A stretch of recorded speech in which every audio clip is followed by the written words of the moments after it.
Assalamualaikum warahmatullahi wabarakatuh. Halo teman-teman, kami CGP Angkatan 9 kelas A2 akan mempresentasikan demonstrasi kontekstual 2.3. Di sini ada saya, Kamalida Fitrianingsih. Saya Apriliana Triastuti. Saya Agus Supriyadi. Kami akan mempraktikkan diri sebagai coach, coachee, dan juga supervisor. Selamat menyaksikan.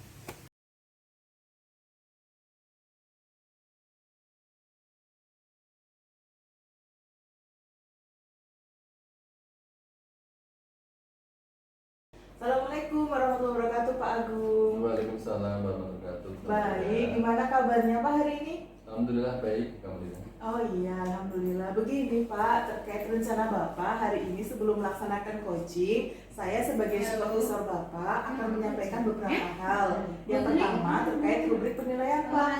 Nanti ketika Bapak coaching, yang akan saya nilai pertama adalah apakah proses coaching Bapak sesuai dengan proses atau alur Tirta. Kemudian yang kedua, saya akan menilai prinsip coaching Bapak, yaitu kemitraan, proses kreatif, dan memaksimalkan potensi ya Pak. Iya, Bu. Kemudian ada beberapa pertanyaan lagi Pak. Yang pertama adalah bagaimana dan apa kompetensi yang ingin Bapak kembangkan dari coaching ini? Untuk pengembangan dan juga praktik coaching kali ini, itu saya akan melakukan kehadiran penuh dalam presennya, kemudian mendengarkan aktif dari coachingnya dan juga mengajukan pertanyaan-pertanyaan yang berbobot agar saya itu bisa menggali potensi, menggali permasalahan yang sedang dihadapi, sehingga coach itu bisa memunculkan solusi dari permasalahan yang dialami gitu. Baik Pak, bagus sekali. Kemudian pertanyaan yang kedua adalah bagian kompetensi mana yang lebih spesifik yang ingin Bapak kembangkan dari proses coaching nanti? Yang ingin saya kembangkan adalah pada bagian identifikasi masalah, dan saya juga akan mengembangkan pada tahap ini pertanyaan yang berbobot agar saya bisa menggali informasi dari coachee secara detail dan juga memancing coachee untuk menemukan solusi dari permasalahan yang dihadapi, sehingga saya sebagai coach itu nanti bisa menggali potensi-potensi dan juga bisa mendampingi dan memberikan masukan sehingga coachee nanti bisa menemukan solusinya seperti itu. Nah, baik Bapak, pertanyaan terakhir nih Pak. Kira-kira indikator ketercapaiannya apa Pak dari tujuan pengembangan tadi? Indikator ketercapaian dari coach nanti yaitu pengembangan pada proses coaching ini, kemudian coachee dapat memberdayakan dan memaksimalkan potensinya untuk menemukan solusi permasalahan yang dihadapi oleh coachee gitu. Ya, baik, terima kasih Bapak. Semoga nanti coachingnya berjalan lancar ya Pak. Ya, terima kasih. Wassalamualaikum warahmatullahi wabarakatuh. Waalaikumsalam warahmatullahi wabarakatuh.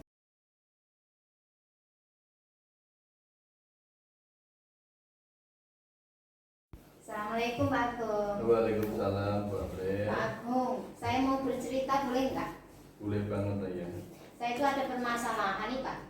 Permasalahan apa Bu April?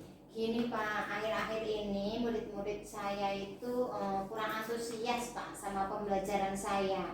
Selain itu jumlah murid saya yang mengerjakan tugas itu juga sedikit Pak, paling 50-an% seperti itu. Oh seperti itu. Kemudian yang menurut Ibu April, apa yang Ibu harapkan dari obrolan kita nanti Bu April? Yang saya harapkan itu Bapak menemukan solusi atas permasalahan tadi. Bagaimana saya bisa mengatasi permasalahan tentang antusias murid-murid yang saya ajar Bapak. Berarti itu tujuannya Bu April untuk apa itu coaching pada hari ini gitu ya? Iya betul sekali Bapak. Kemudian Bu April, menurut Bu April, hal apa yang membuat murid-murid Bu April ini kurang antusias dalam pembelajaran dengan Bu April? Kalau saya ingat-ingat lagi ya Bapak, kayaknya hal yang menyebabkan murid saya kurang antusias itu pembelajaran saya sedikit membosankan Bapak. Terlalu monoton, terus saya itu terlalu dominan banyak berbicaranya. bercerita di depan murid-murid saya. Terus mungkin yang kedua, saya itu kurang memberikan kesempatan kepada murid untuk berpendapat atau aktif berbicara dalam pembelajaran saya, Bapak. Seperti itu ya. Iya. Kemudian kira-kira apa saja yang dapat membuat Ibu April itu antusias dan siswa menjadi antusias dalam pembelajaran Ibu? Sepertinya ya Bapak, mungkin apa murid-murid itu menginginkan pembelajaran yang asik ya, terus tidak monoton, terus tidak membosankan, seperti itu kali ya. Ya seperti itu ya Bu berarti ya. Kemudian menurut Ibu, apa saja yang bisa membuat murid-murid itu menjadi asik dan tidak bosan dalam pembelajaran yang Ibu April lakukan? Kalau menurut saya ya Pak ya, pembelajarannya mungkin lebih berpusat pada murid kali ya. Karena kan kalau berpusat daripada murid, nanti pembelajaran bisa saja menjadi menyenangkan, terus siswa juga tidak bosan. Mungkin juga akan diadakan ice breaking dan sebagainya. Terus ada pembelajaran dengan game supaya pembelajarannya itu lebih menarik. Menurut Pak Agung gimana? Apa seperti itu ya? Wah, saya sependapat seperti itu Bu April. Jadi murid-murid Bu April dengan adanya rencana Bu April tersebut bisa menjadi lebih antusias dan juga menyenangkan dalam belajar nanti. Kemudian Bu April yang saya tanyakan, Ibu April kan biasanya memberikan tugas ya. Tugas-tugas yang diberikan pada muridnya itu kira-kira yang menyebabkan murid menjadi kurang antusias itu karena apanya Bu April? Apakah karena tugasnya terlalu banyak ataukah yang lain? Sepertinya ya Pak ya, saya itu ngasih tugas ke anak itu terlalu banyak kali ya, banyak pertanyaan seperti itu. Terus tanpa saya itu memberikan sumber belajar yang bervariasi atau mengasihkan seperti itu. Kayaknya seperti itu Pak Agung. Gitu ya berarti. Kemudian rencana Ibu April setelah mengetahui apa itu permasalahan, kemudian juga apa itu sudah memahami bagaimana tentang murid-muridnya, rencananya untuk menyelesaikan masalah ini nanti bagaimana Pak? Sepertinya karena tadi mungkin pembelajaran saya itu kan kurang beragam ya Pak, maksud sumber belajar saya itu kurang beragam, apa nanti saya tambahkan sumber belajar juga kali ya, maksudnya biar bervariasi kayak gitu tuh. Ya bisa juga seperti itu Pak. Mungkin ada apa itu ada inovasi atau kreativitas apa lagi yang mungkin Bapak bisa rencanakan untuk membuat murid bisa antusias?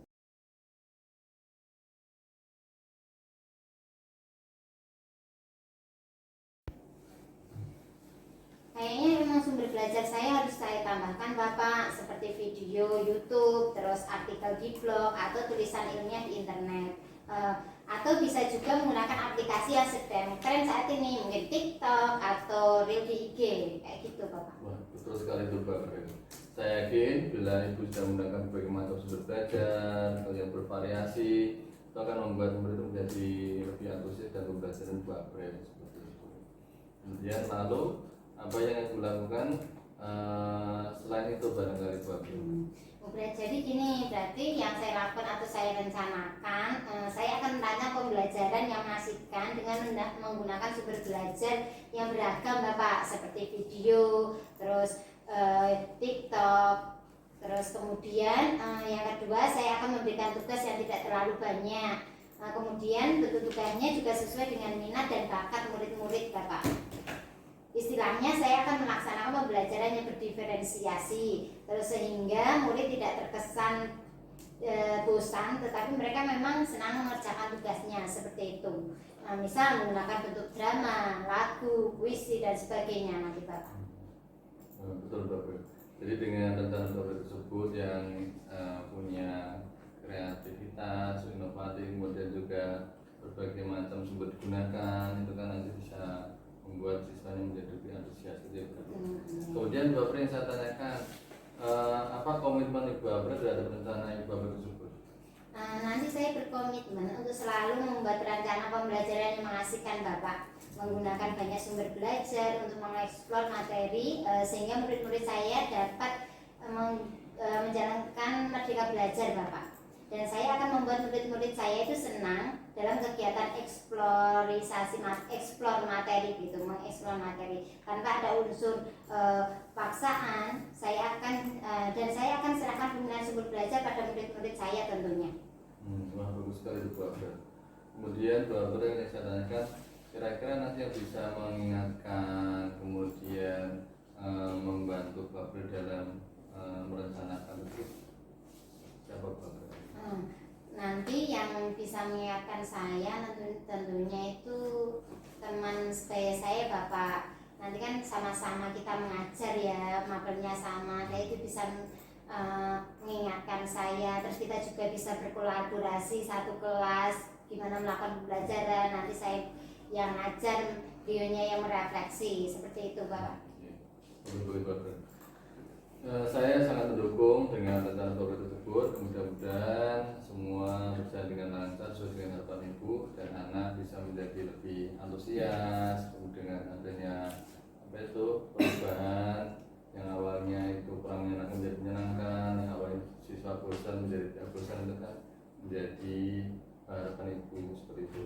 Ya, terima kasih Bapak. Oke, saya kira itu ya Ibu ya. Ya, terima kasih Bapak atas solusinya hari ini ya. Saya sudah lega bisa melakukan kegiatan coaching untuk hari ini. Saya bisa menemukan solusi saya sehingga antusias anak-anak nanti bisa meningkat Bapak. Jadi mereka itu tidak terbebani mau belajar sama saya, intinya nanti biar pembelajaran saya itu menyenangkan dan selalu dirindukan oleh anak-anak seperti itu. Terima kasih Pak Agung, permisi. Assalamualaikum Pak Agung, selamat siang. Waalaikumsalam Bu Kamrita, selamat siang juga. Iya, alhamdulillah ya Pak, tadi proses coachingnya sudah berjalan dengan lancar. Ya, alhamdulillah. Luar biasa sekali tadi performa Bapak ketika coaching tadi. Namun saya penasaran Pak, bagaimana Bapak menilai performa Bapak sendiri ketika coaching tadi? Kalau saya nilai dari pertemuan saya tadi, saya sudah melakukan coaching secara runtun, kemudian pertanyaan saya juga sudah berbobot, kemudian saya juga sudah menggunakan alur cerita, yaitu tujuan, kemudian identifikasi masalah, kemudian rencana, dan juga tanggung jawabnya itu sudah saya sampaikan semua. Dan tadi juga coach sudah bisa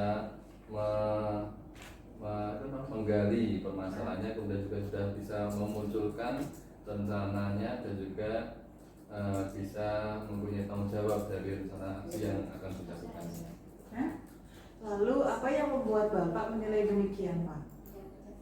Karena saya merasa apa yang sudah saya tanyakan pada coach tadi itu merupakan sudah sesuai dengan urut-urutan yang sudah ditentukan dalam coach, yaitu diantaranya adalah melakukan identifikasi masalah, kemudian juga memberikan kayak menggali potensi dari coach sehingga coach itu bisa mempunyai solusi dari permasalahannya yang sedang dialami. Baik Pak, bagus sekali. Izinkan saya menyampaikan hasil pengamatan saya kepada Bapak ya Pak. Ya, tentu Ibu. Baik, menurut pengamatan saya tadi, Bapak sudah melaksanakan coaching dengan alur cerita secara runtun.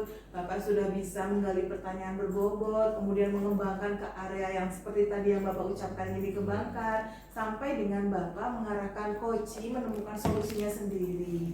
Begitu Bapak. Kemudian, namun ada yang harus dikembangkan lagi Pak, yaitu bagian presence atau kehadiran. Sepertinya tadi Bapak masih kurang sedikit lagi untuk lebih hadir ketika coach sedang bercerita. Begitu Bapak. Kemudian saya ingin menanyakan lagi Pak, yang sudah Bapak lakukan tadi, apakah sudah merujuk pada indikator ketercapaian area pengembangan Bapak? Menurut saya itu sudah mencakup semuanya. Di antaranya adalah saya sudah bisa mengembangkan dan memberikan pertanyaan-pertanyaan yang berbobot pada coach, sehingga coach ini bisa saya pancing untuk menemukan solusi permasalahannya dan juga merencanakan aksinya yang terbaik itu bagaimana, seperti itu. Baik Bapak, bagus sekali. Jadi dari diskusi ini Bapak sudah terbayarkan mau melaksanakan dan mengembangkan area apa? Nah, kemudian pertanyaan yang kedua, Pak. Lalu berdasarkan hasil coaching, kompetensi apa lagi Pak yang ingin Bapak kembangkan di kesempatan berikutnya? Kompetensi yang akan saya kembangkan yaitu saya akan lebih mendalami tentang bagaimana alus kita, kemudian juga bagaimana untuk menggali potensi-potensi yang dimiliki oleh coach, sehingga coach itu bisa mempunyai solusi dari permasalahan yang dihadapi, dan kemudian juga coach bisa merasakan bahwa dengan adanya coaching yang saya lakukan itu bisa merasa lega, kemudian merasa permasalahannya itu teratasi, dan juga bisa memberikan solusi yang terbaik yang sudah dikembangkan sendiri oleh coaching. Baik, terima kasih banyak atas penjelasannya ya Pak. Alhamdulillah semuanya sudah lancar. Semoga kedepannya Bapak semakin memiliki teknik pengcoaching lebih baik lagi. Tetap semangat ya Pak. Terima kasih. Wassalamualaikum warahmatullahi wabarakatuh. Waalaikumsalam warahmatullahi wabarakatuh.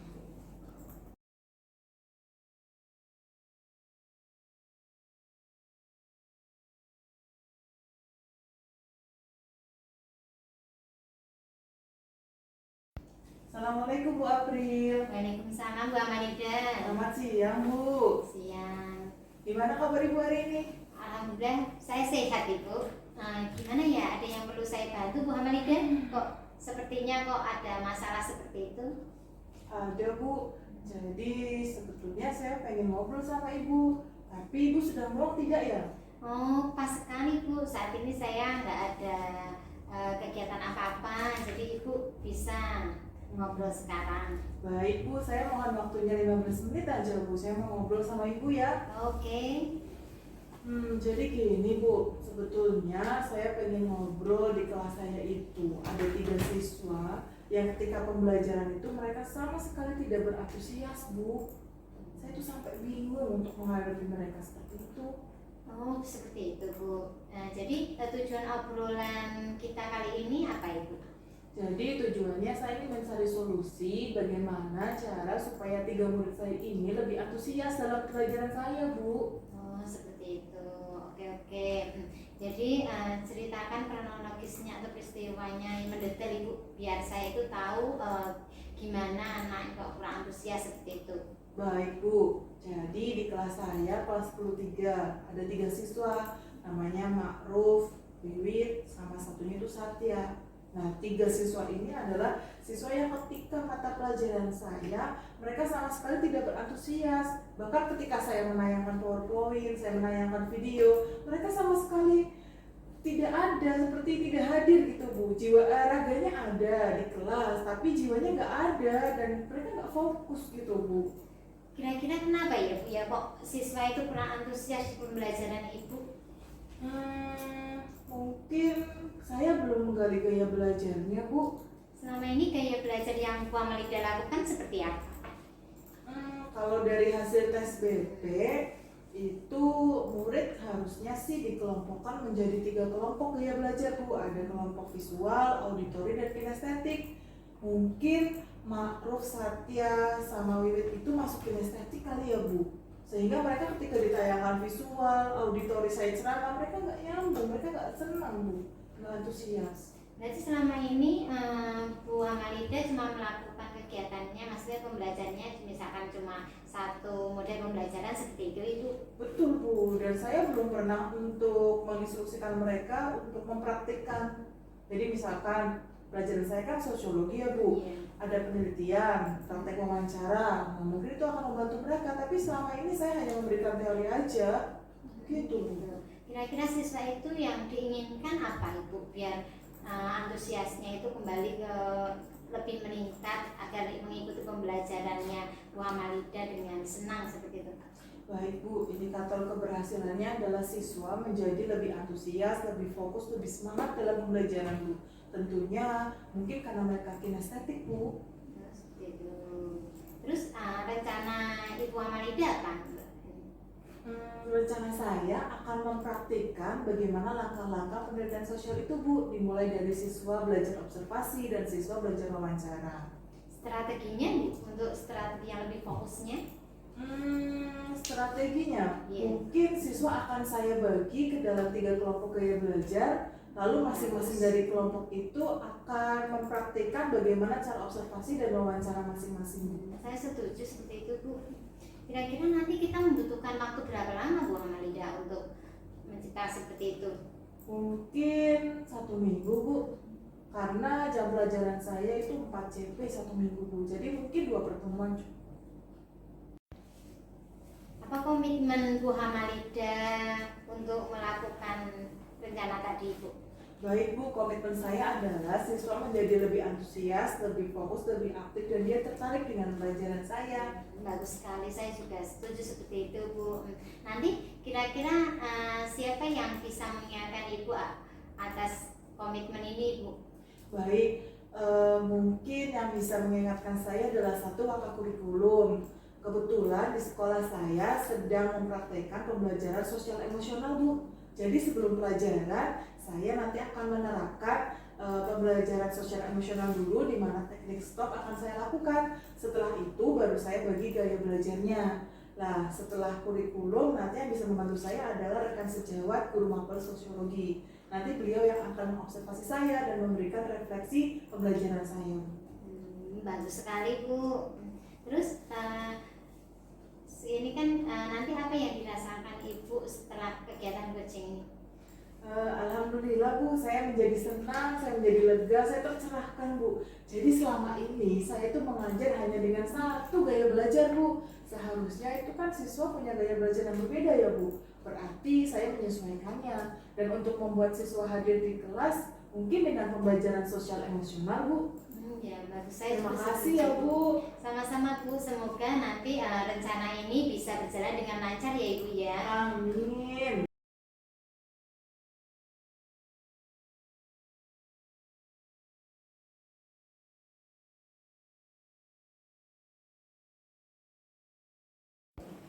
Selamat pagi Bu Kamalida. Oh iya, selamat pagi Pak Guru.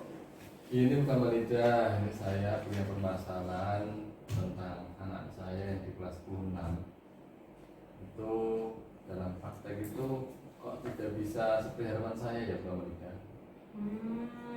Sepertinya Bapak hari ini sedang ada ganjalan ya Pak, sehingga Bapak menemui saya. Lalu berarti tujuan dari obrolan ini Bapak ingin membicarakan tentang murid di kelas Bapak yang memiliki kemampuan berbeda, begitu Pak?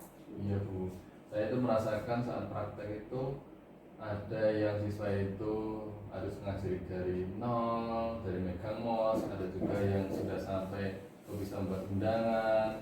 Nah itu saya itu bingung ini kalau mau ngajari dari yang nol, nanti yang sudah bisa menjadi merasa tidak ada peningkatan, kemudian kalau yang ngajari yang sudah bisa namun yang dasarnya belum bisa, itu yang membuat saya bingung. Gimana ya Bu? Begitu Pak. Kira-kira apa yang sudah Bapak lakukan untuk mengatasi hal itu? Kalau dalam hal kompetensi, sebenarnya saya melakukan, saya identifikasi dulu permasalahan siswa itu karena apa, dan ternyata saya menemukan itu ternyata itu dari SMP MTS itu berbeda-beda. Ada yang SMP-nya itu dulu ada mapel TK sehingga mereka bisa praktek. Kemudian ada juga yang SMP-nya itu tidak ada mapel TK, apalagi dulu itu ada pandemi sehingga anak itu jarang melakukan praktek, sehingga ini tadi bisa menjadi beda-beda kompetensinya tentang praktek komputer. Begitu Pak. Dalam melaksanakan upaya awal tadi, kira-kira Bapak menemukan hambatan apa saja Pak? Hambatannya yang pertama, siswa itu ada juga yang merasa itu dia malu kalau SMP-nya belum pernah ada TK. Dia itu bilangnya katanya bisa, namun ternyata tidak bisa. Ya, ada juga yang siswanya itu saat kita itu diam saja karena mungkin melihat ada temannya bisa, kalau dia itu baru mulai dari megang mouse saja belum bisa, itu kan dia merasa malu, sehingga siswa itu saat saya identifikasi itu banyak juga yang diem. Itu bagaimana ya? Oh begitu Pak. Lalu apa rencana Bapak untuk mengatasi hal ini Pak?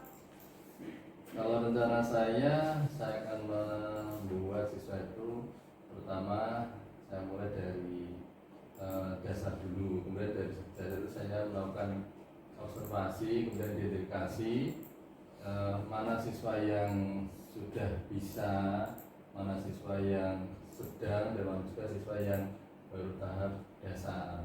Saya harus mengklasifikasikan itu, baru nanti saya bisa membuat pembelajaran yang berdiferensiasi, sehingga apa yang harapan saya maupun harapan siswa ini bisa nanti bisa dalam waktu itu bisa berjalan dengan baik seperti itu. Wah, mantap, luar biasa sekali Pak Agung rencananya. Kalau boleh tahu, berarti ukuran keberhasilan dari rencana Bapak ini apa saja, Pak? Yang pertama, nanti siswa bisa mendapatkan praktek sesuai dengan porsinya masing-masing. Bagi yang klasifikasi dasar, ya berarti nanti dari dasar pengenalan perangkat, kemudian megang mouse, kemudian mengenal tombol keyboard. Kemudian kalau yang sedang, yang nanti dipraktekkan seperti aplikasi Office itu. Kemudian kalau yang sudah atas, berarti nanti kan masuk ke pembuatan web dan sebagainya seperti itu. Wah, luar biasa Pak. Semoga nanti rencana Bapak berjalan lancar ya Pak. Kira-kira membutuhkan berapa lama Pak waktunya? Saya merencanakan dalam waktu 2 minggu ini, karena kebetulan kan sudah ada ekstra TK. Nah, untuk siswa-siswa yang belum mengenal komputer atau berdasar itu saya kirim untuk mengikuti ekstra TK, sehingga siswanya itu bisa mendapatkan jam lebih daripada jam kampus biasanya. Wah, luar biasa Pak. Lalu menurut Bapak, siapa saja yang bisa membantu Bapak untuk melaksanakan rencana aksi tersebut?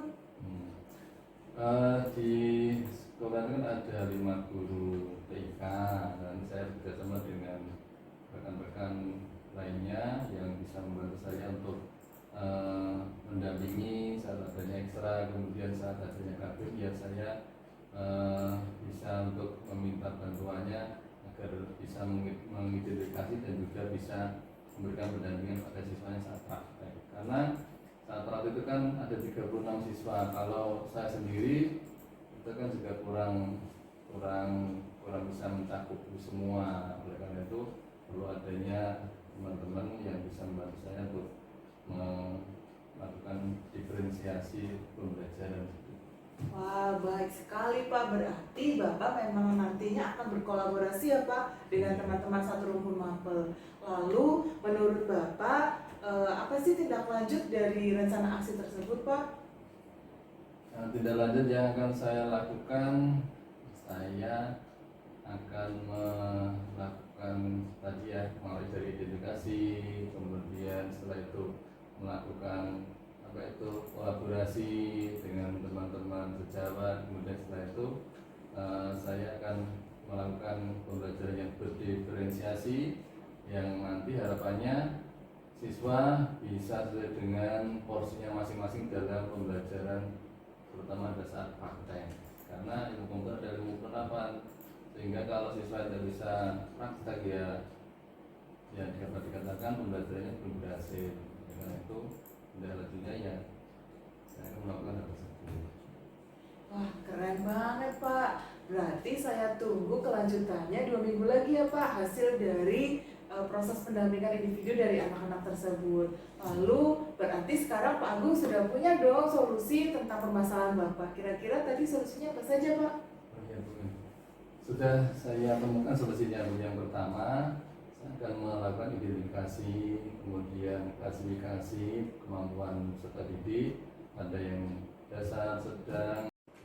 Kalau dalam hal kompetensi, sebenarnya saya melakukan identifikasi dulu permasalahan siswa itu karena apa, dan ternyata saya menemukan itu ternyata itu dari SMP MTS itu berbeda-beda. Ada yang SMP-nya itu dulu ada mapel TK sehingga mereka bisa praktek.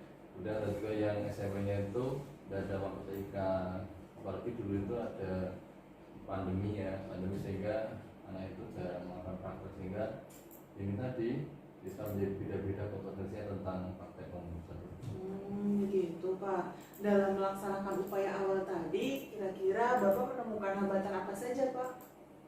Hambatannya yang pertama, siswa itu ada juga yang merasa itu dia malu kalau SMP-nya belum pernah ada TK. Dia itu bilangnya katanya bisa namun ternyata tidak bisa. Ya, ada juga yang siswanya itu saat kita itu diam saja karena mungkin melihat ada temannya bisa, kalau dia itu baru mulai dari megang mouse itu aja belum bisa, itu kan dia merasa malu, sehingga siswa itu saat saya identifikasi itu banyak juga yang diem. Itu bagaimana ya? Oh gitu Pak. Lalu apa rencana Bapak untuk mengatasi hal ini Pak? Kalau rencana saya akan membuat siswa itu, pertama saya mulai dari dasar dulu, kemudian dari dasar itu saya melakukan observasi, kemudian identifikasi mana siswa yang sudah bisa, mana siswa yang sedang, dan mana juga siswa yang baru tahap dasar. Saya harus mengklasifikasikan itu, baru nanti saya bisa membuat pembelajaran yang berdiferensiasi, sehingga apa yang harapan saya maupun harapan siswa ini bisa nanti bisa dalam waktu itu bisa berjalan dengan baik seperti itu. Wah mantap, luar biasa sekali Pak Agung rencananya. Kalau boleh tahu, berarti ukuran keberhasilan dari rencana Bapak ini apa saja Pak? Yang pertama, nanti siswa bisa mendapatkan akses sesuai dengan porsinya masing-masing. Bagi yang klasifikasi dasar, ya berarti nanti dari dasar pengenalan perangkat, kemudian megang mouse, kemudian mengenal bentuk keyboard, kemudian kalau yang sedang yang nanti dipraktekkan seperti aplikasi Office itu, kemudian kalau yang sudah atas berarti nanti kan masuk ke pembuatan web dan sebagainya seperti itu. Wah luar biasa Pak. Semoga nanti rencana Bapak berjalan lancar ya Pak. Kira-kira membutuhkan berapa lama Pak waktunya? Saya merencanakan dalam waktu 2 minggu ini, karena kebetulan kan sudah ada ekstra TK. Nah, untuk siswa-siswa yang belum mengenal komputer atau berdasar, saya kirim untuk mengikuti ekstra TK sehingga siswanya itu bisa mendapatkan jam lebih daripada jam kampus biasanya. Wah luar biasa Pak. Lalu menurut Bapak, siapa saja yang bisa membantu Bapak untuk melaksanakan rencana aksi tersebut? Di sekolah kan ada 5 guru TK dan saya bekerjasama dengan rekan-rekan lainnya yang bisa membantu saya untuk mendampingi saat adanya ekstra, kemudian saat adanya kabin ya saya bisa untuk meminta bantuannya agar bisa mengidentifikasi dan juga bisa memberikan pendampingan pada siswanya saat praktek. Karena saat praktek itu kan ada 36 siswa, kalau saya sendiri itu kan juga kurang bisa mencakup semua. Oleh karena itu perlu adanya teman-teman yang bisa membantu saya untuk melakukan diferensiasi pembelajaran. Wah baik sekali Pak. Berarti Bapak memang nantinya akan berkolaborasi ya Pak dengan teman-teman satu rumpun mapel. Lalu menurut Bapak apa sih tindak lanjut dari rencana aksi tersebut Pak? Tindak lanjut yang akan saya lakukan, saya akan melakukan tadi ya, mulai dari identifikasi, kemudian setelah itu melakukan kolaborasi dengan teman-teman sejawat, kemudian setelah itu saya akan melakukan pembelajaran yang berdiferensiasi yang nanti harapannya siswa bisa sesuai dengan porsinya masing-masing dalam pembelajaran, terutama pada saat praktek. Karena ilmu komputer adalah ilmu penerapan, sehingga kalau siswa tidak bisa praktek ya dapat dikatakan pembelajarannya belum berhasil. Karena itu tindak lanjutnya ya saya akan melakukan hal tersebut. Wah keren banget Pak. Berarti saya tunggu kelanjutannya 2 minggu lagi ya Pak, hasil dari proses pendampingan individu dari anak-anak tersebut. Lalu berarti sekarang Pak Agung sudah punya dong solusi tentang permasalahan Bapak. Kira-kira tadi solusinya apa saja Pak? Sudah saya temukan solusinya. Yang pertama, saya akan melakukan identifikasi, kemudian klasifikasi kemampuan peserta didik. Ada yang dasar, sedang, kemudian ada yang menengah. Kemudian setelah itu saya akan melakukan kolaborasi dengan teman-teman sesama guru TK. Dan kemudian saya akan melakukan pembelajaran yang berdiferensiasi sehingga pembelajaran bisa seperti yang saya harapkan dan anak bisa memahami baik sekali Pak Agung. Saya percaya Pak Agung bisa melaksanakan yang terbaik menurut versi Bapak. Lalu apa yang Bapak rasakan setelah curhat dengan saya, ngobrol dengan saya Pak?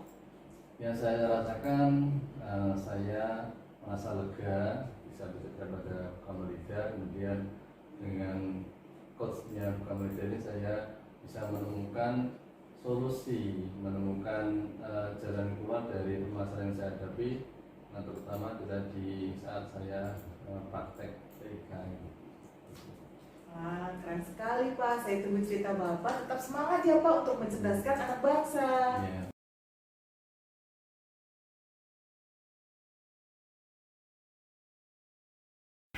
I am the best, you are the best, we are the best. Wassalamualaikum warahmatullahi wabarakatuh.